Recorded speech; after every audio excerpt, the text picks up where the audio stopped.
बाबुल बुआ. पिशाच्य विद्या हा एक विचित्र अनुभव आहे जो मी याआधी कधीच ऐकला नव्हता. हा अनुभव मला माझ्या एका मित्राने सांगितला होता. या गोष्टीत मी सर्वच पात्रांची नावं मुद्दामून बदलून सांगत आहे. जयेश माझा कॉलेजचा फार जुना मित्र होता. त्याची एक मीनाक्षी नावाची मैत्रीण होती. ते कपल म्हणून खूपच गोड होतं. त्यांच्याकडे पाहून सर्वांनाच त्यांबद्दल हेवा वाटायचा. त्यांना एकमेकांशी कोणी कधीच भांडतानाही पाहिलं नव्हतं. पण अचानक मीनाक्षीच्या आयुष्यात 2 बायका आल्या आणि तिचं संपूर्ण वागणंच बदलून गेलं. ती जयेशला काहीही न सांगता सतत त्या 2 बायकांना जाऊन भेटत असे. जयेशने अनेकदा तिला त्यांबद्दल विचारलं, कोण आहेत त्या, कुठून आल्या, तुला घेऊन कुठे जातात, पण यावरती काहीच उत्तर देत नसे. जयेश आता या सगळ्याला वैतागला होता. तो कंटाळला होता.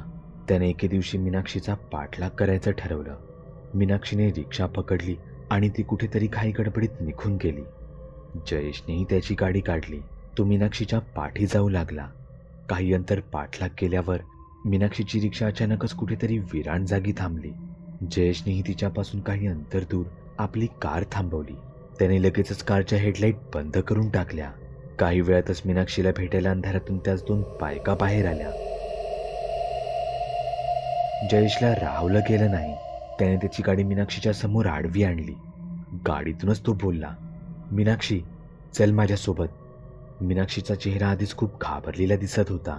त्यातच जयेशला पाहून ती अजूनच घाबरी घुबरी झाली. हो येते, पण आधी यांना सोडून येते. जयेशने त्या 2 बायकांकडे पाहिलं. त्यांच्या चेहऱ्यावर शून्याचेही भाव दिसत नव्हते. त्या बायका जिवंत आहेत की मेलेल्या हेच आधी त्याला कळत नव्हतं.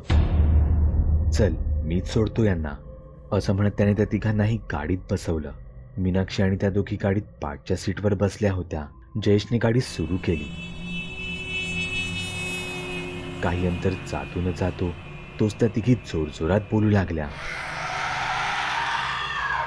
त्या तिघी विचित्र आवाजात एखाद्या चेटकिणीप्रमाणेच मोठमोठ्याने गोंधळ घालत बोलत होत्या. जयेशही मग मीनाक्षीशी बोलण्यासाठी तितक्याच मोठ्या आवाजात बोलू लागला. पण पाठी इतका गोंधळ चालू होता की जयेशच्या ओरडून बोलण्यानेही त्या शांत होत नव्हत्या. शेवटी तो ओरडतच मीनाक्षीला बोलला, अरे जरा हळू आवाजात बोला, गाडी चालवताना मला डिस्टर्ब होतोय. पण त्याने मागे वळून पाहिलं तर मीनाक्षी तर त्याच्याकडेच काळजीत पाहत होती. याचा अर्थ ती मोठ्याने बोलतच नव्हती. त्यावर तो म्हणाला, अगं तुझ्या मैत्रिणी किती मोठ्या आवाजात बोलत आहेत. मीनाक्षीने बाजूला त्या बायकांकडे पाहत विचारलं, कोण ह्या? तिला असं आश्चर्याने पाहताना बघून जयेशनेही पाठी बसलेल्या त्या महिलांकडे पाहिलं तर त्याही गप्पच बसून होत्या. उलट त्या देखील जयेशकडेच पाहत होत्या. ते दृश्य पाहून जयेश खूपच घाबरला. पाठी बसलेल्या तिघी शांत होत्या, पण जयेशच्या कानांवरती आरडाओरड अजूनही तशीच ऐकू येत होती. हे सगळं काय घडत होतं ते त्याला काहीच कळत नव्हतं. त्या दोघींनी काही अंतर दूर एका ओसाड विरान जागेवर गाडी थांबवायला सांगितली. जयेशनेही गाडी रस्त्याकडेला लावली. गाडी थांबताच त्या दोघी गाडीतून खाली उतरल्या. त्या मीनाक्षीचा हात पकडून तिलाही गाडी बाहेर बोलावत होत्या. पण जयेश अशा जागेवर तिला बाहेर सोडू शकत नव्हता. त्याने मीनाक्षीचा एक हात घट्ट पकडून ठेवला. तेव्हा इतका वेळ शांत असलेल्या त्या दोघी अचानकच हायपर झाल्या. त्यांची अवस्था पाहून जयेशही खूप घाबरला. त्याने मीनाक्षीला तसंच पकडून त्याने लागलीच गाडी तिथून सुसाट वेगात पळवली. त्या बायका मात्र तिथेच उभ्या राहून आक्रोश करत होत्या. जयेशला काहीच समजलं नव्हतं. मीनाक्षी मात्र पाठी रडत होती. घरी गेल्यावर तिने जे काही सांगितलं ते फारच धक्कादायक होतं.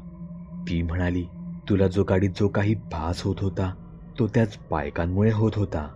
त्यांच्या भोवती सतत काही दुष्ट शक्ती फिरत असतात. अगं पण मग तू का त्यांच्यासोबत राहतेस? कारण त्या मला त्यात शक्ती देणार होत्या ज्यामुळे माझ्या सगळ्या इच्छा पूर्ण होऊन आपल्याकडे खूप पैसा येणार होता. तुला मिळालेली गाडी, आपलं घर ही त्याचीच सुरुवात होती. मग त्या बदल्यात त्यांना तू काय देणार होतीस? काही नाही, मला फक्त त्या सांगतील तिथे त्यांच्या विधीत सहभागी व्हायचं होतं. गेले 14 दिवस आम्ही तिथेच त्या रस्त्याकडेला त्या विधी करत होतो. आणि आज त्या विधीचा शेवटचा दिवस होता. हे ऐकून जयेश विचारात पडला. कोणी कशाला अशी फुकट कोणाची मदत करेल? त्यामागे त्यांचाही काहीतरी स्वार्थ असणार.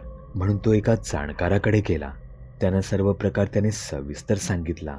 तेव्हा ते जे काही बोलले ते तर याहीपेक्षा भयानक होतं. त्या बायका खरं बोलत होत्या. त्या मीनाक्षीला ते सगळं काही देणार होत्या, पण त्या बदल्यात त्यांच्यावरचं सावट देखील मीनाक्षीवर येणार होतं.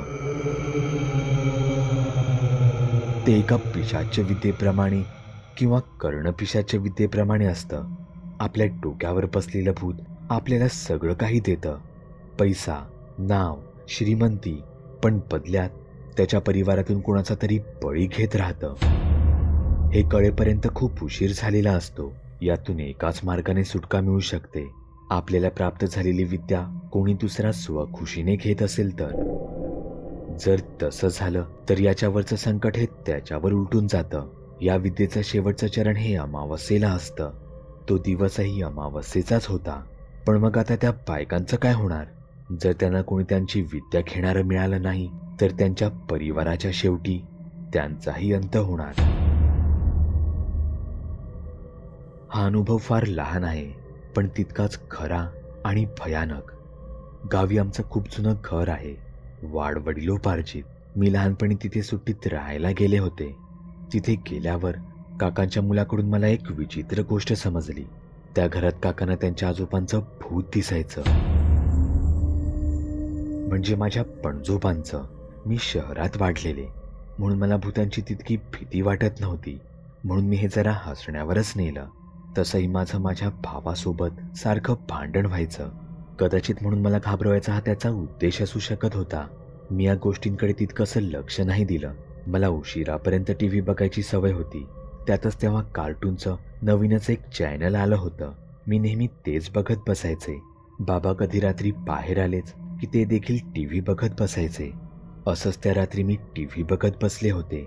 टीव्ही बघता बघता बाबा नेहमीप्रमाणे चालत माझ्या पाठून माझ्या डावीकडेच खुर्चीवर येऊन बसले.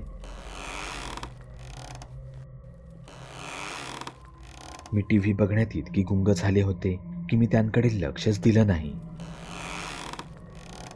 मला फक्त तिथे त्यांचं येणं, माझ्या डोळ्यांच्या कडेने एका आकृतीचं बाजूच्या खुर्चीत येऊन बसणं हे जाणवलं होतं. बाबा, हे कार्टून मस्त आहे ना? मला खूप आवडतं. मी टीव्हीकडे बघतच म्हणाले. पण बाबा यावर काहीच बोलले नाहीत. म्हणून मी सहज बाजूला पाहिलं तर माझ्या बाजूला कोणीच बसलं नव्हतं. ती खुर्ची मात्र आपोआप हलत होती. मी इतकी घाबरले की टीव्ही तसाच चालू ठेवून मी आत आईबाबांच्या खोलीत धावत गेले. आत ते तर गाढ झोपले होते. यानंतर मी जेव्हा कधी त्या घरी जायची मला तिथे कसले ना कसले भास होतच राहायचे. कधी खुर्ची आपोआप हलायची तर कधी वस्तूंची जागा बदलायची. माझं तर सोडा, पण घरातील मांजरही काहीसं विचित्र वागायचं. ते त्या खुर्चीपासून नेहमीच लांब पळत जायचं. तिला घेऊन मी त्या खुर्चीवर बसले तर ती सरळ मला नख मारून तिथून पळत सुटायची.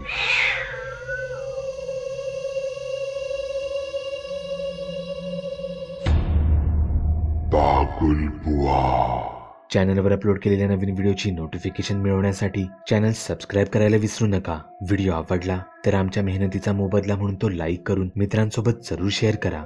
चॅनलवरचे इतर व्हिडिओ पाहण्यासाठी इथे क्लिक करा. तसेच चॅनलवरची प्लेलिस्टही चेक करा. दर दिवशी नवनवीन भूतांचे व्हिडिओ बनवून मी तुमचं मनोरंजन करत राहू याची खात्री बाळगा.